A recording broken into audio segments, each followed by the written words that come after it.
Hello and welcome to Citizens Forum. This is being filmed in the Memorial Arena on December the 18th. First part of Citizens Forum is also always the Walter and Jack show, so away we go.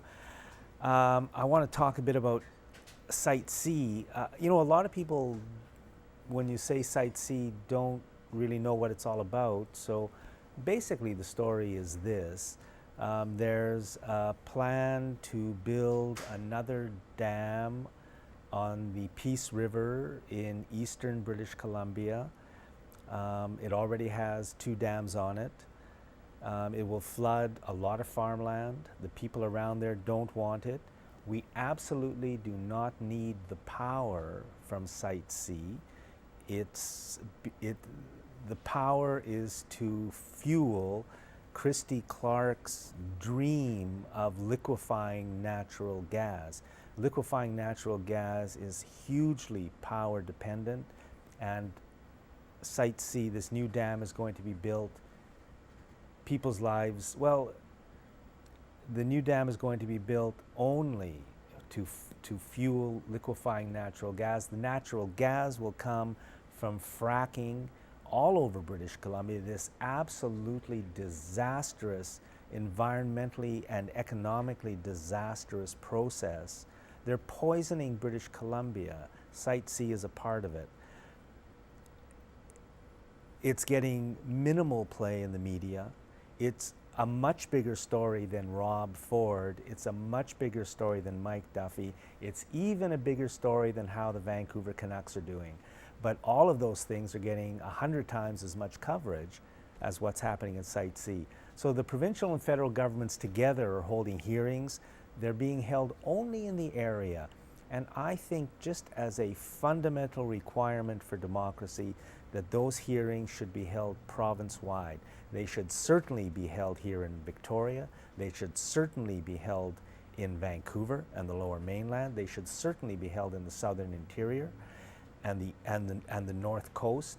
It's a disgrace. We're paying for it. It's going to be probably $10 billion if we're lucky. We're paying for it.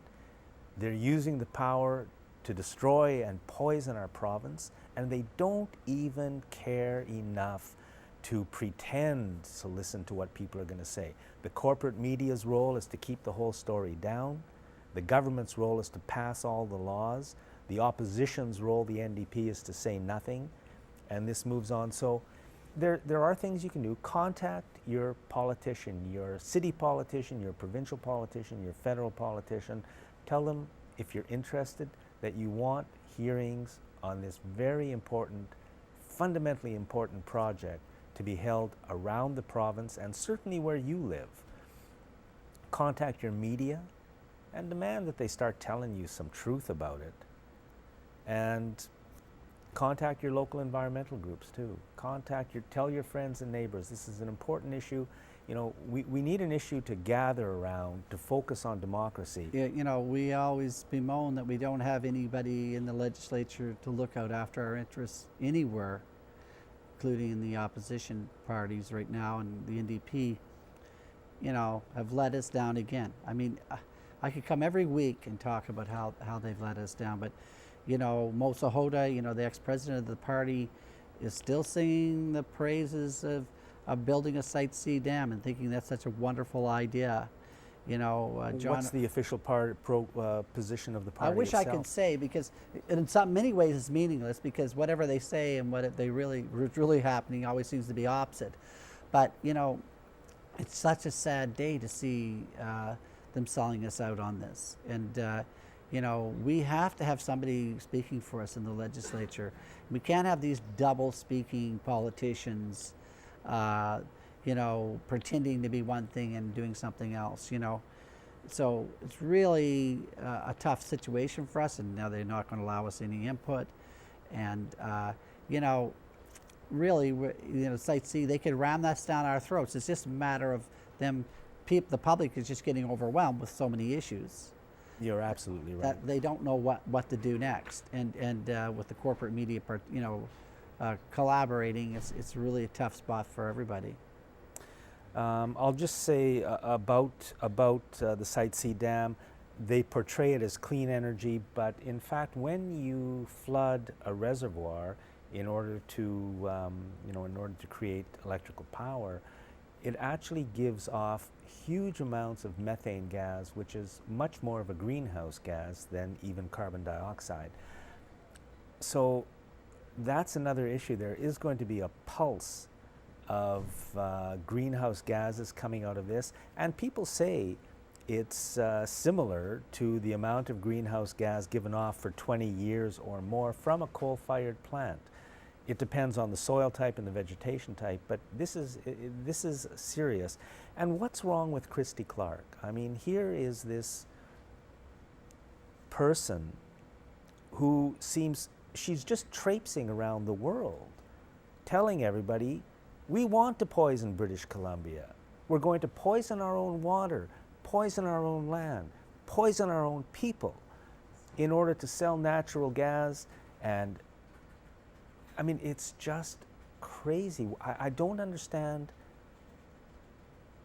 how she can do this without even a second thought, it seems. They do reach new lows or new heights. I don't know which way to say it, but you're always astonished. These people want to sell you out, but the price, how little it costs to buy them is very, always astonishes me. I know Christy Clark must have some kind of a brain, she, in her head, but you're always astonished by how many facts that they can just block out. There's absolutely no merit to it. The business case for liquefied natural gas, there's no case for it. They're going to have to give it away in order to produce it. So it's just it's a lose-lose situation for us, we just we are marching down this road, and it just seems almost impossible to stop. Christy Clark, and she's just more or less, I think, she's just being held hostage by the agenda more than being a puppet. It just doesn't make any sense otherwise. I mean, she just simply has to promote what they're telling her to. So we're in a tragic situation. Think of it, if you're interested, I mean, I think it's important, push for hearings to be held around the province on this issue that's going to define the future of our province. We can do better. We can have jobs that are not destroying the planet. We've got to go in that direction. I don't know what else to say. So you've got another. Well, it's related. Is looking more at the PowerX and the Enron collaboration back in 2000, 2001 in the state of California when they manipulated the market. Now, PowerX is an arm of BC Hydro. Yeah, we have to establish that. So it's an arm of the BC Hydro, which is, of course, a Crown corporation. So it's really exercising the policies of the government of the day. Now, you pointed out last week that because this happened in the year 2000, this happened under the NDP's watch, under Glenn Clark's NDP, and that they sanctioned these things that happened. And what really piqued my interest, and I went back and checked it, was, well, why was it that John Horgan, the energy critic, not finding fault with what PowerX had done, when obviously they are guilty? And then of course it fell into, the puzzle fell together when we realized it was an NDP regime under which, when the crime happened. Or at least when the whole thing started. This is when it happened in the year 2000, 2001. Okay. And so what basically BC Hydro, through its arm PowerX, was involved in the huge Enron fraud, and BC was sued by the state of California. And I think we were found guilty. We're guilty. And the thing is that again, I look back at press releases and such, and back in August of last year, John Horgan was saying, well, the province was going to lose $250 million, and that was going to cost ratepayers and taxpayers money. Well, in fact, it's $750 million. There was a $500 million bill for electricity that Hydro, or the California government, refused to pay Hydro. So that ended up costing $750 million. Yeah, and all swept under the carpet by the media. It almost didn't get a mention. $750 million. I mean, fraud. Canadian Imperial Bank of Commerce was deeply involved in this thing. They paid over $3 billion to extricate themselves from this fraud. There was a great something from the FBI talking about, if you Google CIBC and FBI and Enron, you'll see what the FBI says about the Canadian Imperial Bank of Commerce. And they it's probably great. made a handsome profit anyway. Yeah. And the other thing I'd like to mention about it is that, you know, have you ever seen the movie Smartest Guys in the Room? It was about Enron. And I was always curious about that movie. And the smartest guys in the room were supposed to be these top Enron execs that pulled this all off. When everybody knows the smartest guys in the room were Arthur Andersen and Associates, the accounting firm that invented all these tricky mechanisms in order to defraud the investors. And the public. And the public. Now, I had said that Accenture was, related to Arthur Andersen and Associates, and but to be totally accurate, at that time, when the crime occurred, Accenture was a separate entity from Arthur Andersen and Associates. So they're very closely related if you wanted to try to investigate it, but nevertheless, legally, they're two separate entities. The thing is to remember, Jack, is that what's so peculiar, I mean, and why one could be forgiven for assuming that they were the same entity, is that when Accenture arrived in British Columbia in 2003 and Gordon Campbell gave over the management of BC Hydro to Accenture, which is, by the way, the largest management and public relations firm in the world, that they immediately start using the very same bookkeeping strategies that Enron was used that took that whole company down. That's the bookkeeping strategies now being employed by Accenture here in British Columbia, as far as I can tell. So what's happening, what's going to happen with BC Hydro when they're being hammered with lawsuits the way they are right now? They're blowing all this money on these smart metering, which is a total fiasco economically. And if you look at building massive dams, this huge debt that they're accruing, that they're hiding, that public doesn't know about. So BC Hydro is being set up for privatization. Well, BC Hydro is going to go into bankruptcy. It's going to fail like Enron. And, that's why I think people could be forgiven to think that they were the same masterminds. Yeah. So anyway. And, I was, going from there, I was going to talk about the sewage treatment issue here in Victoria. Again, $1 billion project. There was a letter to the editor in Focus magazine this month, or last month perhaps. No, it's this month's issue, from a group of biologists and marine biologists from UVic and UBC saying there's no proof that what we're doing is creating a lot of harm, and there's certainly no proof that this $800 million project is going to help in any way, shape, or form. And yet our city councils, our CRD government are pushing this ahead as fast as they possibly can. It's going to be $1 billion. It's going to be a huge hit to the people. It's like they're deliberately trying to bankrupt us. And we, the people, it doesn't matter what we want. We are completely out of the picture.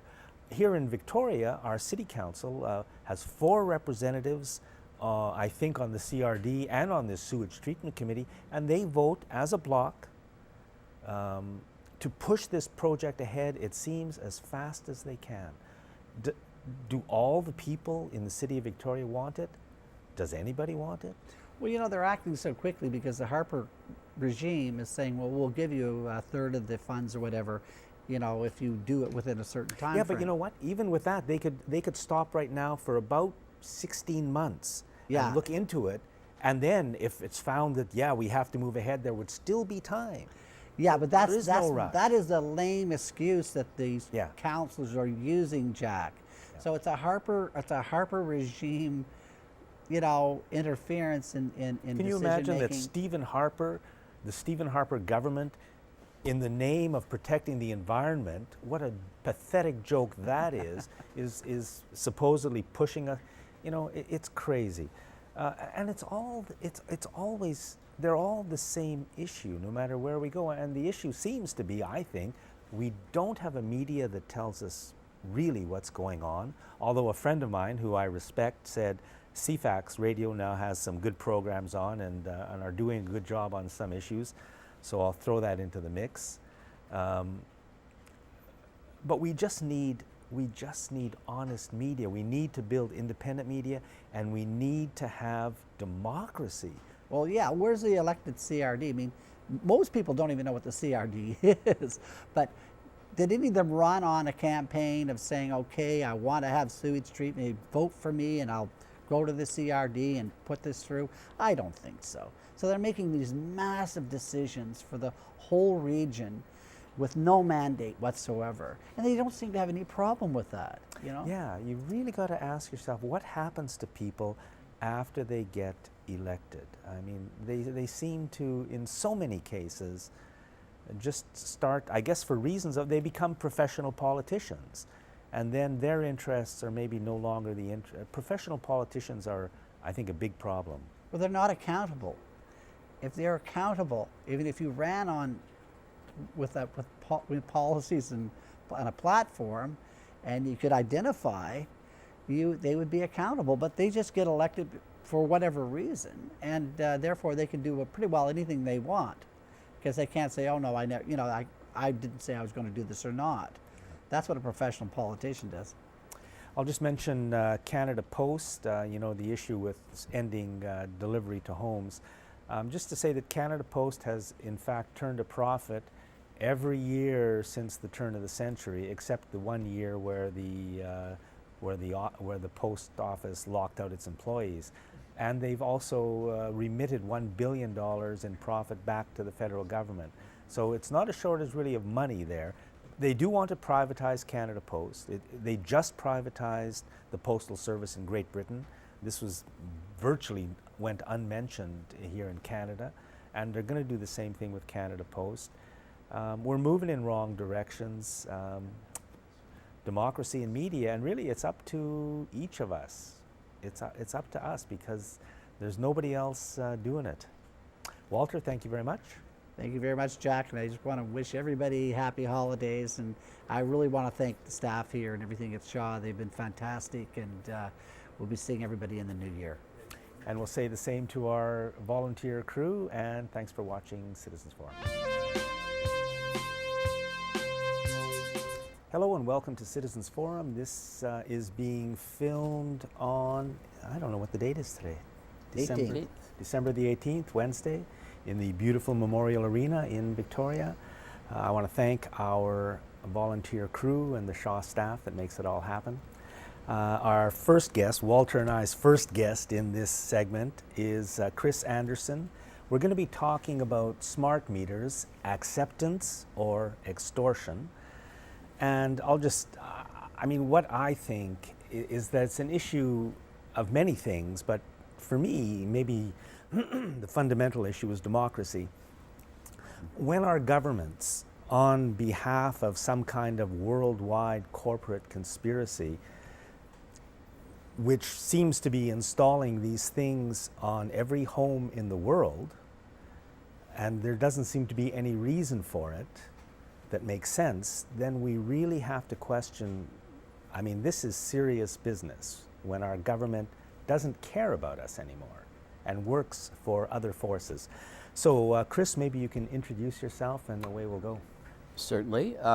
For the past over 3 years, we've had a robust campaign on the Gulf Islands under the group named Gulf Islanders for Safe Technology.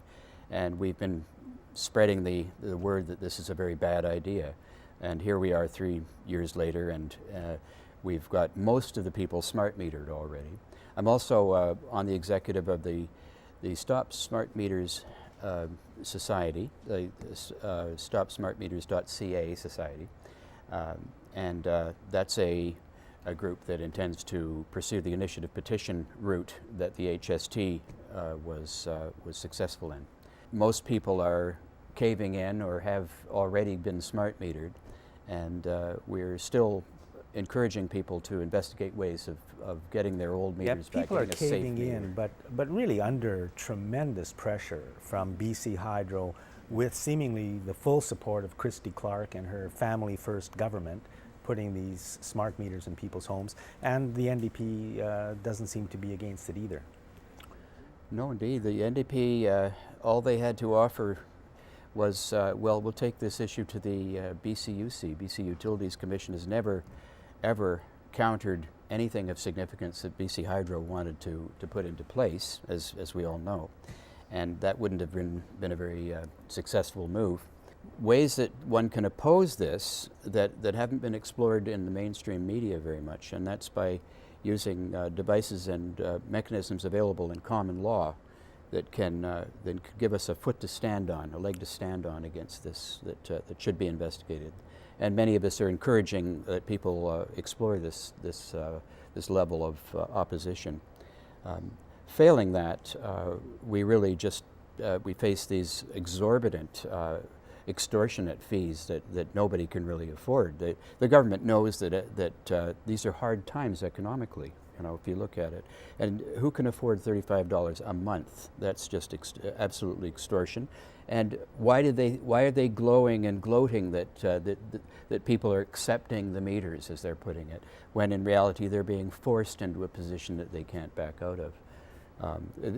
Meter readers are something that we have to live without, but the people who are forcing these meters on people will also often do this by threats, saying that we're either giving you this meter now or we're going to cut you off power. Of course, that's just a story that they've invented, but it's a pattern of extortion that's been going on, and now we've seen it with these now 6 official notices which Hydro sent out. Each one is a recontracting. Each one is an official legal notice that puts you in a position of whether if you fill it out as they've said, this meter choices program has to be filled out, you've agreed to their recontracting terms. If you don't fill it out by silence as consent, by implied consent as it's called, you've agreed again to their terms, which are extremely unfair. So, Chris, you know, like this is something that I've done. Is I've, started to go down that road of using the common law approach to oppose the smart meters, and I filled out all the paperwork and sent it into BC Hydro to let them know that I wasn't accepting their contract. I had a perfectly good working hydro meter, which I was in agreement with for them to use to monitor the electricity they're selling to me, but I hadn't ever agreed to having a wireless device on my home that is known to emit a type of radiation that the World Health Organization or the International Agency for Research on Cancer is deemed to be carcinogenic. I mean, that in itself, you know, the meters are still just as dangerous no matter what Hydro was talking about. So I have myself and my wife and I, we've started entering this process of claiming our right not to have to abide by the contract of BC Hydro. Now, maybe Chris would like to get into how this remedy might be successful and how it works, so people that are watching can see that there is a chance by using this process you might have success and not having to pay these fees. Well, yeah, and you know, nobody knows where this is all going. You know, if you hold up a little piece of paper in between you and this great powerful force called international data mining or spying or whatever you want to call it, corporatism, it seems like a fairly vain thing to do, but when you have countered the BC Hydro legal notices, each one of these 6 and in some cases 7 mail-outs that they've given you have a force in law of recontracting you, of obliging you to certain conditions. But if you delve into common law, you can see certain protective values in using the various options available, and one of them is the claim of right. And businesses do this every day in terms of serving one company serves another for intellectual property rights or for some violation. And under Section 35 Canadian Criminal Code, this is a protective mechanism to defend property. So what it's do you- what do perfectly you do? legitimate. What do you do is you simply you formally serve them in the same manner that they formally served you. And the thing is, you know, the principle in law is the last notice standing wins, like in a boxing match, the last one on his feet, right? And so if you answer with something that has a little bit more force, for example, the notice of fatal defect, their documents, their entire program is flawed as fatal defects. It draws on mechanisms that are inherently undemocratic. And so if you point that out in a formal notice, you have some power over and above just having an opinion or writing a So letter. if somebody wants to do this, what do they do? How do they Well, get the information? there's a team of legal experts that's very kindly drawn together a lot of reasons why we don't have to get smart meters and why this is a completely illegitimate process. And they've used somebody who's got a website called bc-freedom.com. So BC-freedom. The dash is important. bc-freedom.com. .com. And there you'll find documents that are very onerous and very complex. However, That you it's can just- use. That you can use, and it's just a series of documents where you fill in blanks and send it in registered mail and do the. Is there somewhere people can go via email to Mm-hmm. get in touch with somebody who can help them or advise them? Well, there's, you know, again, this is just people helping people. It's using the inherent powers of common law. It's there's no organization. It's not a group thing. There's no agency or anything like that. It's quite the reverse. And the instructions are very clear on the website bc-freedom.com, and you can download these or have a friend How download about somebody them. who already has a smart meter? Well, there's another set of documents coming down the line from this same group of legal experts, which will be apparently quite helpful in countering this whole program, including the $35 if you have an analog meter or electromechanical meter, or a safe digital meter, and including resisting getting a smart meter radio off, as it's called, and also removing the offending meter, because most people who got meters, or at least a great percentage, I don't know, nobody knows the percentage, but quite a large percentage of the people who got smart metered didn't want one, were tricked into it, were forced into it, were basically, while they were at work, they suddenly came home and found a smart meter.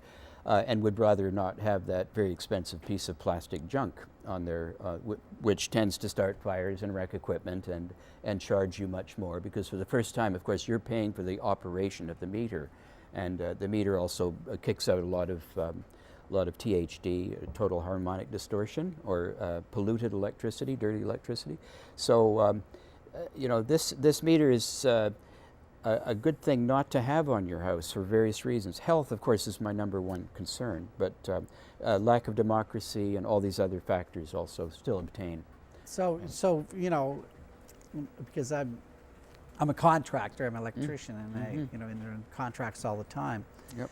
And I know that, you know, a contract can get into trouble if one party enters into the contract without full knowledge of the scope of the contract, or someone that's entering into a contract under pressure of one sort or another, feeling that they're have to do something that's not fair for one party. Whenever these sort of things happen, you know, the contract can fail. A party can say, hey, I entered into this deal, but I didn't know these aspects were going to occur, or I didn't know you were going to charge me that much, and these are, you know, fair sort of grounds for saying the contract, it should be nullified. And I think in essence, it's like the notice of fatal default, where in common law, this is how I understand it, Chris, and you can correct me, it's like, you know, if, for instance, a person felt coerced into, you know, cooperating, Like somebody threatened to cut off your power. accepting the terms that Hydro's forcing on them, that in itself is a fatal default, that fatal fault in the deal, because you can't it wasn't entered into on level ground. Under duress. Under duress. So, I mean, what Chris is talking about here is basically laws that have been created for many, many hundreds of years, have been accepted as the norms and the maxims of our society and how things go. So, and the arguments that be being used in these documents are based upon that, which is common law, which I understand is the basis of statute law or civil law.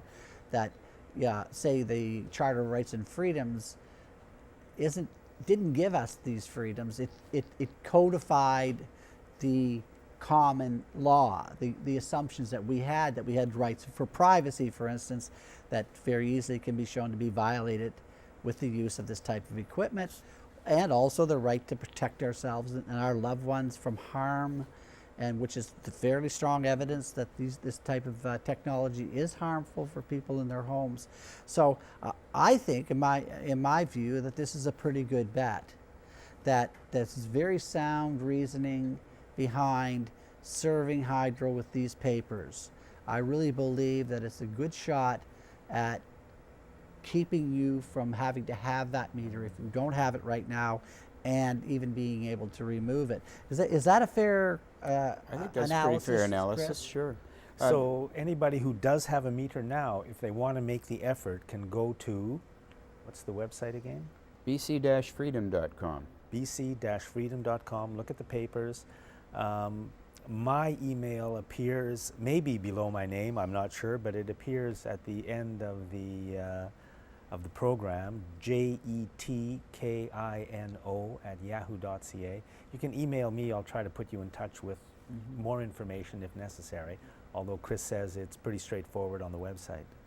Yeah. And, you know, how else can one oppose this corporatist agenda? There's a lawsuit on now, which who knows if it's going to succeed. Okay. It would be good because they're dealing with the big picture, and we all hope that. And people can still join this lawsuit? Yeah, they can join it, but of course, the difficult thing here is that we're advised by various legal authorities that in participating with the class action suit, signing up with that, or registering with any of these opt-out lists that you get off the mainstream sites, you're in effect causing a forfeiture of your rights under common law, because you can't use both statute and common law simultaneously over the same issue. It's perverse. You should be able to, but really, and I'm not a lawyer, I don't understand these things completely, but this is what we're advised, that you either do one or the other. They're mutually incompatible. But there are two options then. You can join the class action lawsuit, or you can go to... And the class action lawsuit, that's got merit, but the problem is you're looking at, if it does get heard in court, but it's still to be seen, it could take years. It could take tens of thousands of more dollars, and we don't know if it's going to succeed or not. And there's nothing in there. There's no remedy available through any other source that will give you immediate protection, or the possibility of immediate protection. It gives you some purchase on having a lawful stance on which to resist this absolutely ridiculously stupid smart metering and infrastructure program. But it's absolutely, it's flawed from the beginning, and I think it will turn out to be a very bad thing for us. It's already adding to the major debts that Hydro's incurred through deferred accounts and so forth. It's absolutely scandalous what they've done with the independent power producers and putting us into debt like this provincially. So see, what I've always felt, situation. you know, and these are a matter of opinions, Yeah. differing legal opinions and such. Yep. And I've never been a fan of lawsuits in general, especially when you're going up against massive corporations, because we've had our experiences on how that can tend to go, and I don't think the courts are fair for the most part in British Columbia. I really feel that they're part of an elite, let's say, that look after each other, and the thing I'd like to point out is, especially when you have a situation where you have BC Hydro, which is still a Crown corporation, I'm told, and somewhat, and that part of the provincial government who is, promoting the smart meter program, and who has, which is very closely associated with the legal justice system in the province. So you have this huge conflict of interest within the government and within the government bureaucracy, and a huge bias towards maintaining the status quo and being part of the agenda to promote the technology. Okay, but if I have a smart meter on my house right now, why should I care? And why don't both of you just, the government tells me it's safe, BC Hydro tells me it's safe, it's wonderful, blah, blah, blah. So and asbestos is safe, and fracking is safe, and what else is safe? Cigarettes are nuclear wonderful. power is safe. 9 out of 10 doctors smoke Winston or whatever it was. Yeah. You could go on all day with what governments say is safe. Vioxx is great too. But it isn't safe. World authorities say it's not safe as far as the radiation aspect. And as far as the operation of these things, they're extremely inefficient and extremely unreliable. I mean, this is not just from British Columbia experience, but from all areas where this has been deployed, good military term. It's simply for corporate convenience. It does nothing for nobody except for the utilities. And I think it's bigger than the utilities, though. This came from, I mean, this is being done worldwide, everywhere, and it's not. I mean, well, look at the revelations by Mr. Snowden, which were just, in a sense, not sanctified, but legitimized somewhat by a U.S. court, which determined that it's not correct to spy on your citizens. It's unconstitutional. Absolutely. The government said, yeah, we still think it's constitutional, and we're carrying on. Of course, but this is every email, every phone call, everything you do, tweeting and twitting and all this stuff. It's all recorded. And where is it? Utah, $12 billion facility, just in case they want to make the connections later. Oh no, they're not listening to everybody gabbing about their new cat. Okay, or Walter, something. we've got 2 minutes left. What's your take on why anybody who has a smart meter on their house should care? Well, of course, your issue of democracy, it always does come down to that. And by the way, it is fundamentally unfair. The way they brought the program in is unfair. The public's never had a chance to become informed, to make their own decisions. Obviously, Chris and I are in agreement on the health issues and on the surveillance issues. So now, you sent me an email recently saying that you know people who have been physically harmed by these things. That's correct. Yeah. Well, in my business, of course, I test for electromagnetic radiation, and people have contacted me and suffering ill health effects. Okay. That from wireless technology, not necessarily smart meters, from routers. Since the smart metering was installed on their home, they felt ill health effects. So there's a lot of evidence that show that this is detrimental. And in other countries, they just accept that. They say, yes, there's 1 or 2 or 3% of the population that are more sensitive, and it's a fact. It's a fact. So there's a lot wrong with this whole program. Give me the name of the website again. It's not just 1 or 3% or 5% or whatever. It's everybody is electrically sensitive and eventually will succumb to some form of malaise from it. So yeah, the surveillance is a major part, but the health is the health aspect, I think, is the worst. That website is a good information website, bc-freedom.com.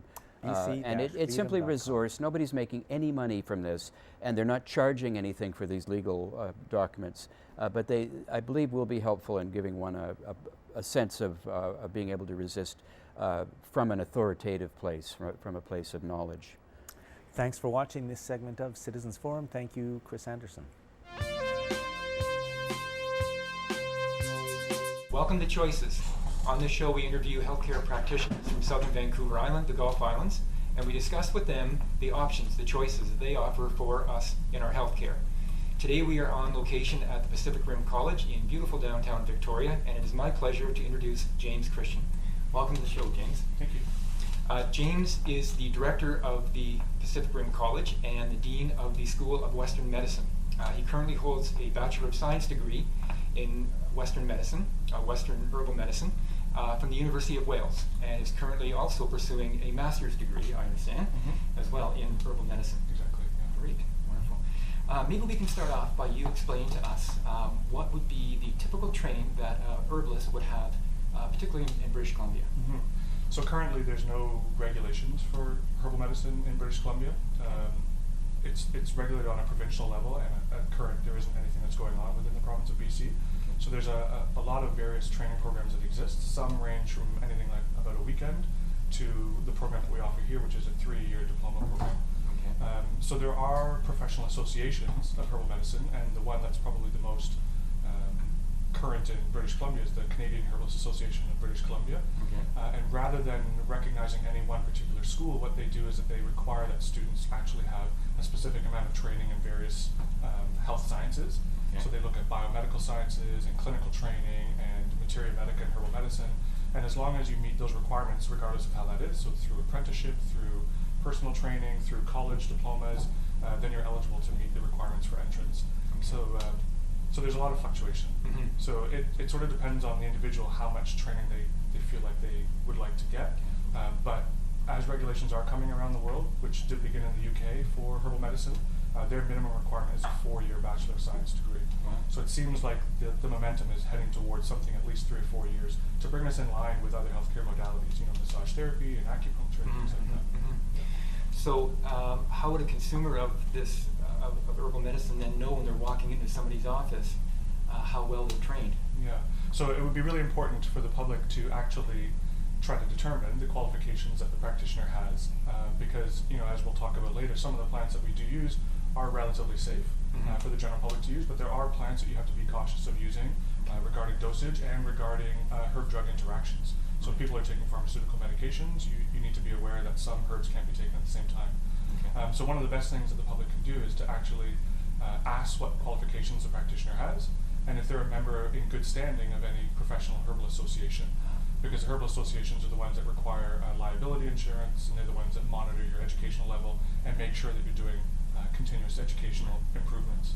Now, this association, would they be issuing members certificates that would be on the wall? They do have certificates. So they could look for those then when they get into the office? You can do that, and on the website, if you go to the CHA of BC website, they do actually have a list of professional members.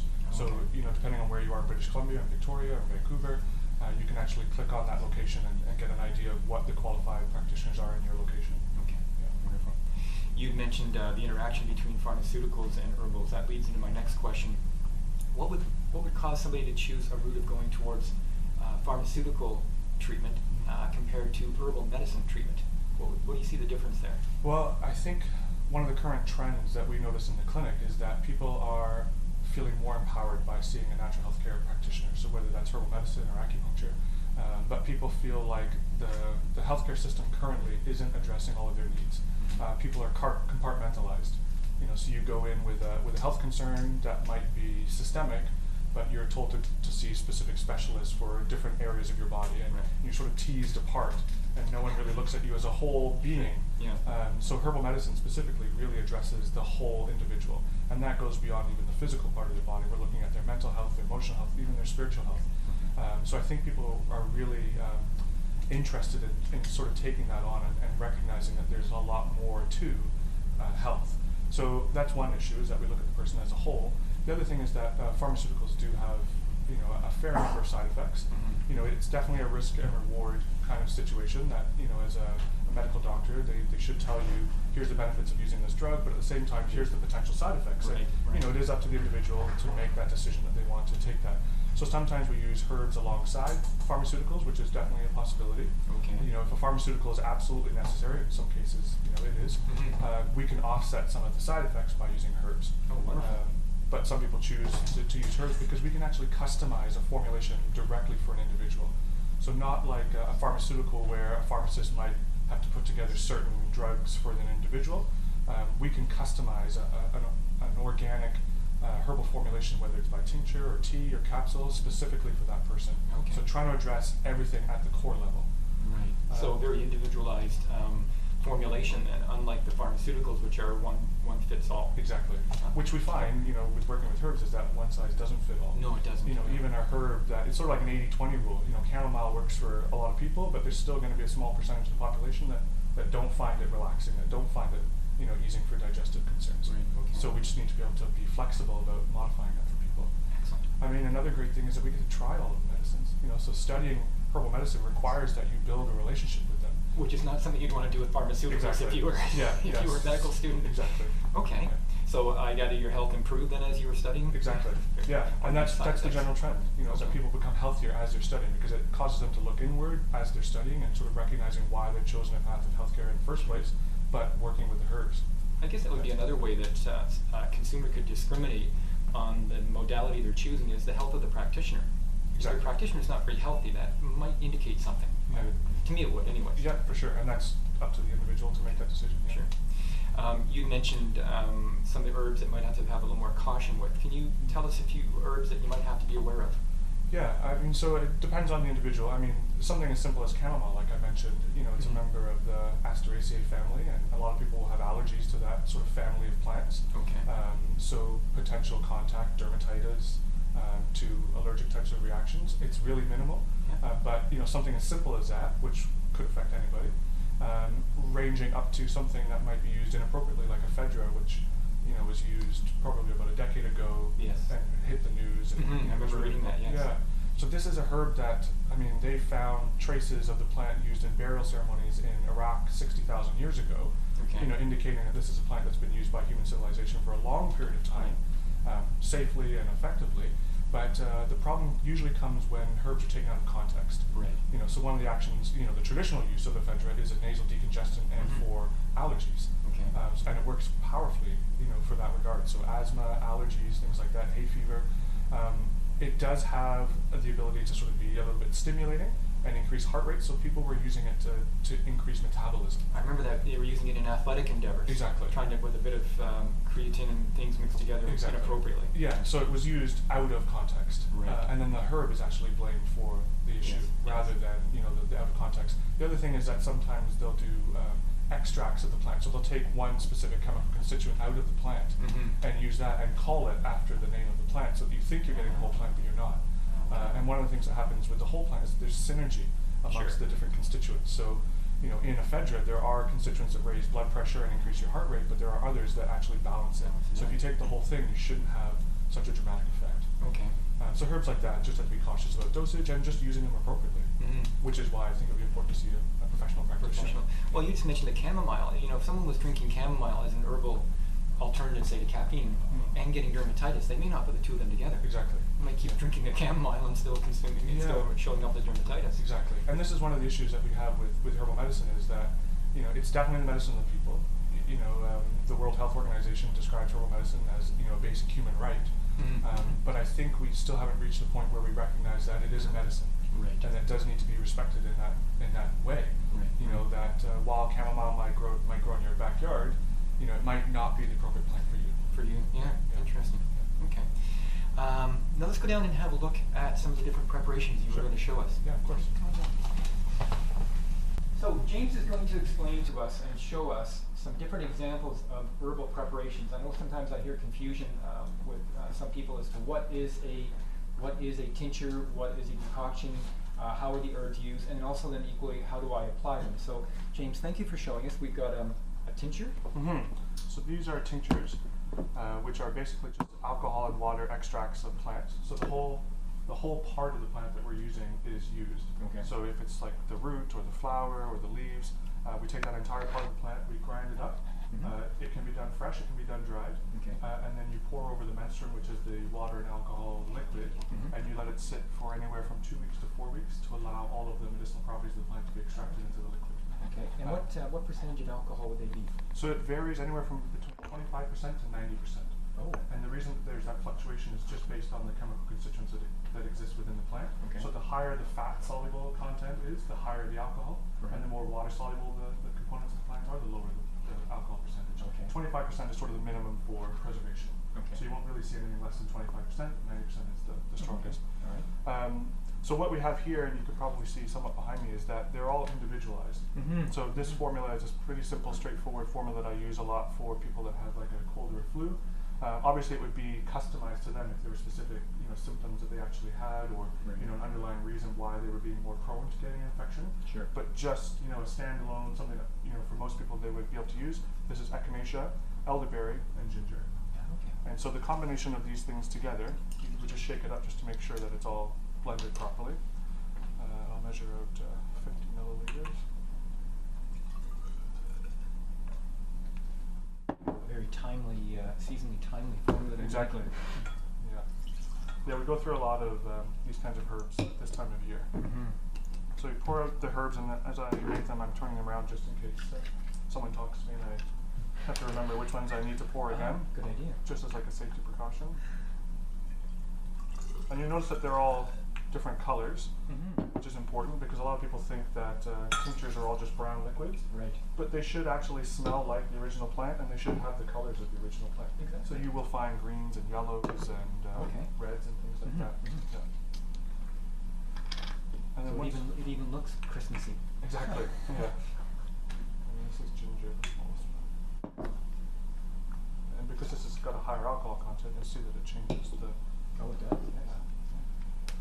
And so that would be it. So this would be a simple 1 week formula that somebody would take, customized as a tincture, and then you would just put it in the bottle for them. Now, how many drops would a person use? How many times a day? Depending on what the condition is, and sort of their age and things like that. But this would be really useful in times of real infection, about 10 milliliters, 3 times a day. Okay, so fairly intense. Yeah. Yeah, I mean things with echinacea, and with this herb specifically, it does get used a lot, and sometimes I think it gets overused. It's not the kind of plant that I think you have to use on a daily basis. Right.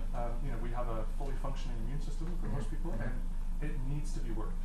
Right. It needs to be exercised just like any muscle. If you don't use it, it's actually going to become weaker. And that's that whole approach again to the body. Exactly. So what I would recommend is if you happen to be around somebody at work or at school that was sick, and maybe your sleep habits were a little bit disturbed, or you weren't eating properly, and you're actually concerned that you might become ill, then I would say echinacea is great for the next few days. If you don't get sick, stop taking it. Stop taking it. But if you start to feel that onset of a cold coming on, then I would start taking it right away. Right. And echinacea tincture, one of the constituents in it has this sensation of causing like a tingling, numbing sensation on your tongue and in your mouth. Okay. And that's actually one of the constituents that has its immune modulating properties. So if you don't get that sensation in your mouth, you're not going to have the immune response. Yeah. It's good to know them when you're consuming it. Yeah, and it also means that you're not having allergic reaction to it. Okay. That's a normal response in your mouth to have that sort of tingling sensation. So it's always good to make people aware of that. So that would be a tincture. Okay. Now, if someone came into the facilities here, how much would that cost?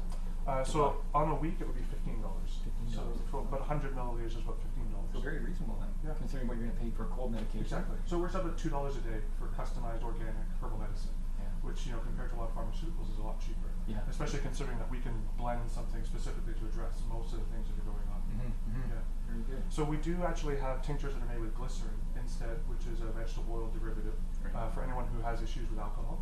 Okay. The other thing that you can do is you can mix each one of these doses with some boiling hot water, and that will evaporate most of the alcohol off. Right. That's So what I do you at don't home. miss it. Yeah. I can't take the alcohol first thing in the morning, so I hit it with hot water. Exactly. So there are options for that. Yeah. So that would be a tincture. Again, we customize that for individuals. Okay. Another thing might be to make customized creams for individuals. Okay. So we start with standard base creams that we get from a company in the UK that are organic. And then we can customize those depending on what you need by adding different infused oils, essential oils, tinctures into the cream base and mixing that up. So we can take something that generally has no real medicinal benefits and then tailor it to whatever need we have. Okay. So if someone came in maybe with athlete's foot, or ringworm, or psoriasis, or eczema, then we could actually address that by making a cream. Oh, excellent. Yeah. And they're, again, custom formulated. Custom formulated, yeah. Oh, that's So we wonderful. would just measure a portion of the base cream, and then in a bowl, just blend together some tinctures and oils, mix it all together, and then put it into a jar for that. Wonderful. Yeah. Great. Another format would be dried herbs. So these are the exact same herbs that I just did for the cold and flu tincture. And so, blending those together, we would just mix them into a bag, for the individual, so that not separated, that would actually be all combined. And then we would give them instructions about either steeping it as a tea, which would be be an infusion. Okay. So people hear the word infusion, not quite sure what that means. It's a tea. Tea. Yeah, Okay. so if you've made tea at home, you've made an infusion. Okay. The difference is something called a decoction, Right. which is used a lot in Chinese medicine. Okay. And a decoction is actually like a soup or a stew. So it's actually actively boiling the herbs together in water.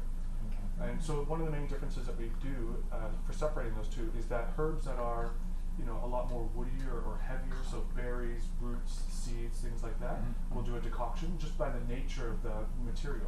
They actually don't release their compounds very well into water, so Okay. they need to be actively boiled. Right. But then the softer parts of plants, like the flowers, the stems, the leaves, generally release their constituents really quickly, and so a tea or infusion would be the way that we do it. Okay. So that's sort of generally the reason why we separate the two.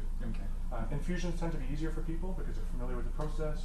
Put a teaspoon in a teapot, add some hot water, cover it. Right. Definitely covering your tea is very important because certain herbs have a lot of aromatic compounds like chamomile.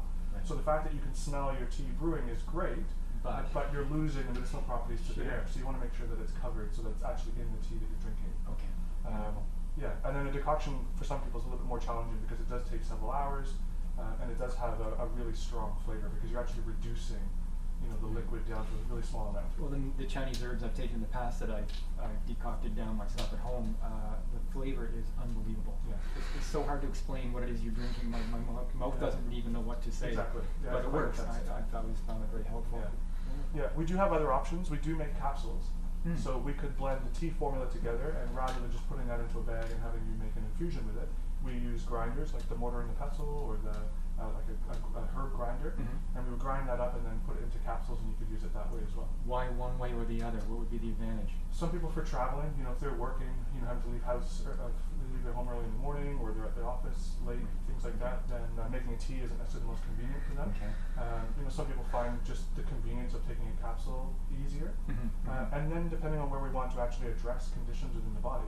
Lower down in the digestive system, sometimes capsules are better because they hold everything together, passing through the stomach, and then as it sort of moves through the digestive system, opens up and starts to give its actions further. Sure. Okay. Yeah. Wonderful. I wanted to ask you, how do people access this service then? So we do have herbal clinics and acupuncture clinics and nutrition clinics here at the college. Okay. Both the nutrition and the herbal clinics are free. Okay. So there's no cost for the consultation. So if you have Wow. any health concerns and you're looking for advice on what herbs to take and what might be beneficial for you, you can make an appointment or You just. better be careful what you offer. Yeah. You might be. We have lots of clinics, so yeah, we're always Okay, willing to wonderful. help. Good. So either call and make an appointment, or just drop in. There might be an available opening for you. Okay. It'll take about an hour to an hour and a half of your time to really discuss everything that's going on with your health. So Okay. they're very thorough. They want to know, what's brought you in, but also look at the diet, social habits, past medical history, things like that. Okay. And then what they'll do is they'll customize a herbal formula for you. And it's up to you. We can just write it down for you and suggest, here's the herbs that we think would be relevant, and you can buy them anywhere in the community. Or, here at the dispensary where we have all of these organic herbs, we can customize for it and customize it for you and provide them And then at the provide end of the consultation. Wonderful. Wonderful service. Yeah. So those will be students at the end of their training, and they're supervised by an herbalist? It's all through the training. So It's all through students in year one begin clinical training. Okay. So in year one, they're actually with a supervisor the entire time. So someone like myself would be in the room with them, and I would be doing the consultation.